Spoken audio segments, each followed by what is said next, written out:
Vamos assistir um vídeo, tá? Aqui.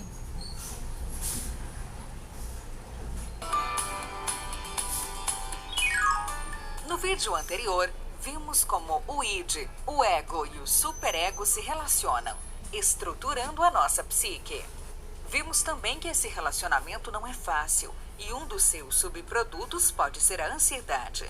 Vamos dar uma olhada mais de perto?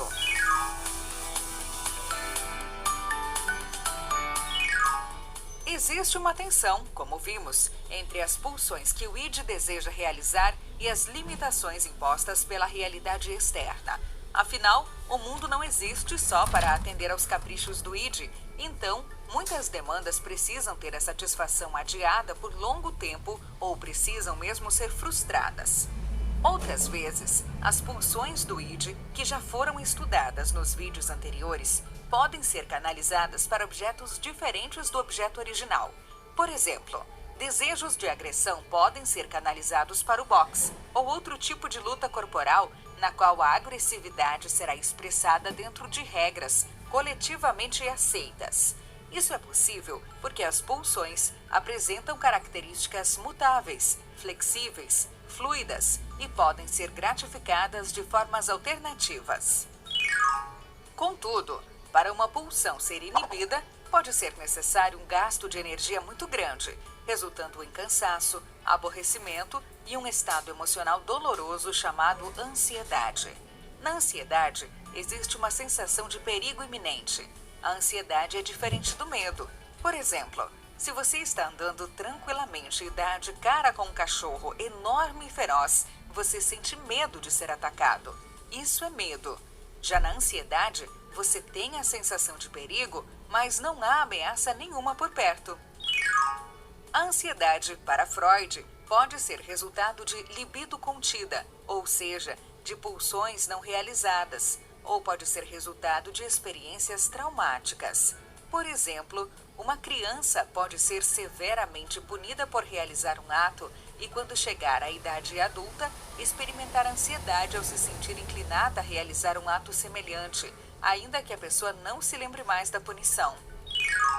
Assim, a ansiedade, na visão de Freud, é resultado do conflito entre as inclinações do id e a ameaça de punição do superego. De forma resumida, o id sente ou deseja algo, o superego reprova e, em consequência, instala-se no ego a desconfortável sensação de medo, como se a punição estivesse prestes a acontecer. Para se livrar desse sentimento doloroso, o ego cria mecanismos de defesa.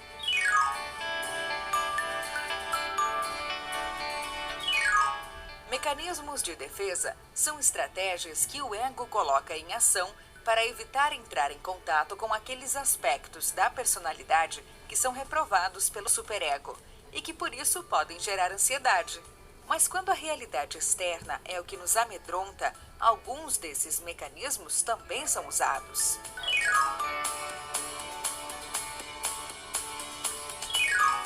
A projeção é um dos mecanismos mais comuns. Ela ocorre quando uma pessoa aponta nos outros as inclinações que existem nela e que o superego considera reprováveis. Por exemplo, uma pessoa invejosa pode acreditar que foi mal atendida em uma loja porque a atendente estava com inveja dela. Em geral, os preconceitos, como o racismo e a homofobia, estão baseados em projeções. Um grupo de pessoas projeta em outro grupo seus próprios impulsos e características inaceitáveis.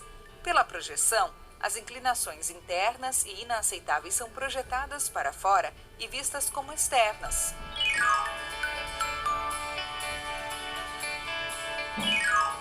A formação reativa ocorre quando uma pessoa tem inclinações para um comportamento que ela considera reprovável e então adota um comportamento que representa exatamente o oposto daquela inclinação. Ou seja, utiliza-se uma máscara social não apenas para o convencimento dos outros, mas principalmente o autoconvencimento. Em geral, a formação reativa só é percebida quando ela falha, ou seja, quando a máscara cai. Por exemplo, quando se descobre que uma pessoa extremamente moralista abusa de pessoas indefesas, ou quando um homem conhecido por ser meigo e gentil comete um assassinato brutal.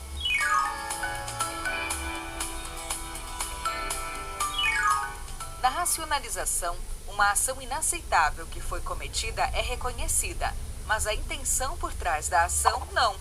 É o caso do agente público corrupto, que aceita o suborno, mas se justifica dizendo que foi obrigado a aceitá-lo. Ele reconhece o ato corrupto, mas nega a intenção. Dessa forma, o comportamento é interpretado como aceitável ou até inevitável, escapando à desaprovação do superego.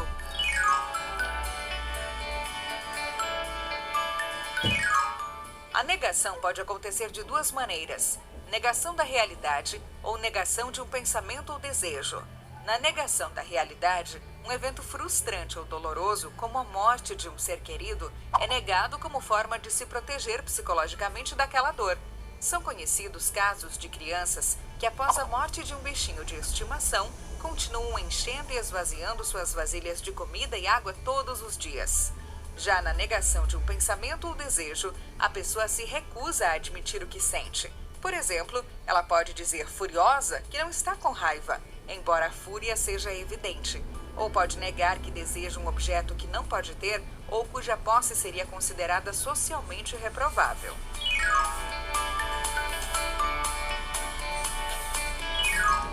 No isolamento, há uma separação entre pensamento e emoção. Assim, o conteúdo emocional de uma lembrança ou de um desejo pode ser separado da lembrança ou do desejo propriamente ditos. Por exemplo, alguém pode experimentar o desejo ou a fantasia de agredir seu próprio irmão sem experimentar o conteúdo emocional perturbador que acompanha esse desejo. O complexo de Madonna prostituta é outro exemplo. É quando homens separam as mulheres em duas categorias: aquelas que devem ser amadas, mas não se pode fazer sexo, e aquelas com que se pode apenas fazer sexo e não se pode amar. Segundo Freud, esses homens sofrem de impotência psíquica, pois são incapazes de manter a excitação sexual em uma relação na qual existe compromisso afetivo.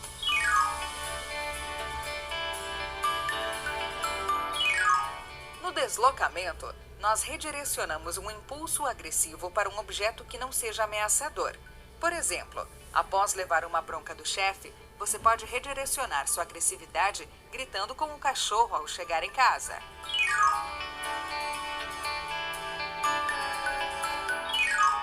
Na regressão, nós retrocedemos a um tipo de comportamento mais primitivo como forma de evitar ansiedade.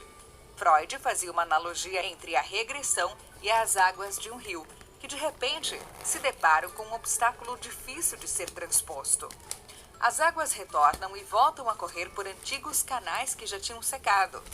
A pessoa que devora um pote de sorvete após uma discussão está regredindo à fase oral do desenvolvimento, na qual se sentia mais protegida e feliz.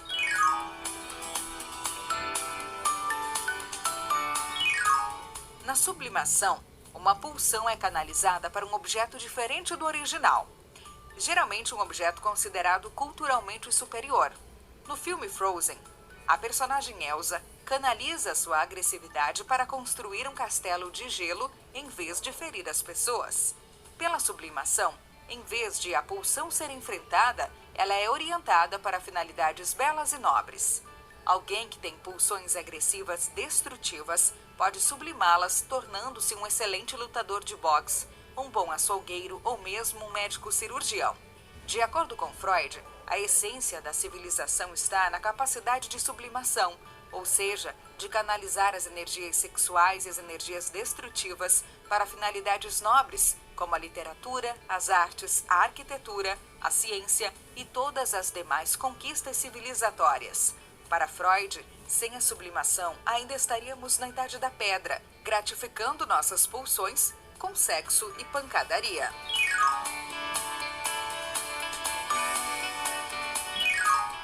Por fim, temos o mecanismo do recalque, que é em alguns textos traduzido como repressão.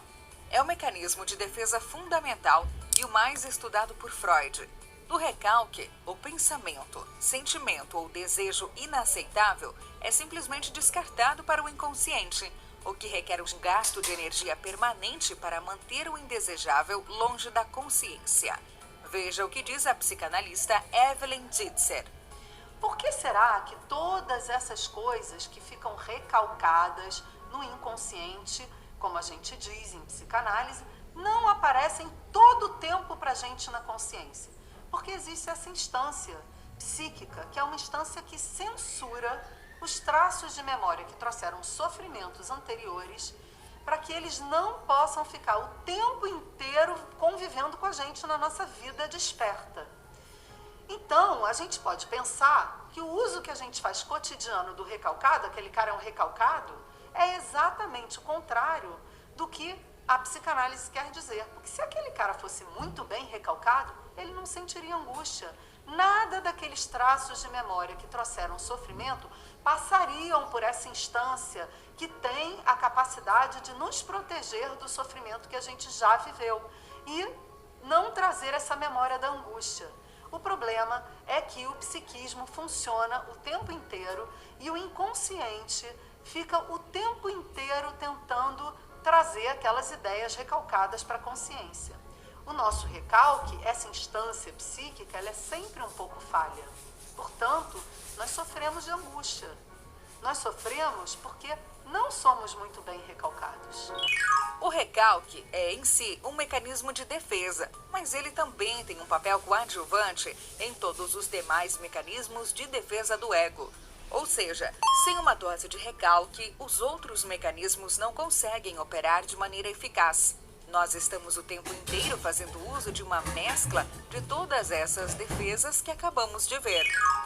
No próximo vídeo, vamos conhecer as fases psicossexuais e o famoso complexo de Édipo. Até já! Bom, gente, é basicamente isso. A gente fica por aqui e assistam o outro vídeo, tá bom? Tchau, tchau. Até a próxima aula.